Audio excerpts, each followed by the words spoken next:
പാപ്പാന്റെ പൊന്നല്ലേ ഉമ്മാന്റെ തേനല്ലേ ആശയാലാഹതവൻ കനിഞ്ഞ മുല്ലേ ഒളിലെങ്കും കുഞ്ഞാറ്റേ. Hi guys, അപ്പോൾ ഇന്ന് ഞാൻ നിൽക്കുന്നത് കൊട്ടപ്പുറം പള്ളിക്കുളത്താണ് കേട്ടോ. ഞാൻ രണ്ടാമത്തെ തവണയാണ് ഇങ്ങോട്ട് വരുന്നത്.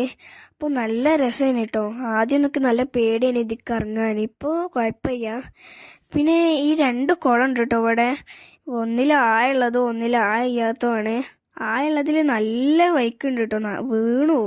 പിന്നെ ഇയ്യാത്തതിൽ എന്താ വൈക്ക് ചെയ്യാം, എന്നാലും ചെറുതായിട്ടൊക്കെ വീണു. അപ്പോൾ എൻ്റെ കൂടെ വന്നത് ഞാനും എൻ്റെ ഇപ്പിയും എൻ്റെ 2 അനിയനും ഉണ്ട്. പിന്നെ എൻ്റെ 3 ഫ്രണ്ട്സുകളും ഉണ്ട് കേട്ടോ. പിന്നെ ഓൻ്റെ ഇപ്പിയും ഉണ്ട്. അപ്പോൾ നല്ല രസമാണ് ചാടി കളിച്ചാൻ. അപ്പോൾ നിങ്ങൾക്ക് ഈ വീഡിയോ ഇഷ്ടപ്പെട്ടെങ്കിൽ ലൈക്കും ഷെയറും സബ്സ്ക്രൈബും ചെയ്യണേ. Okay, bye.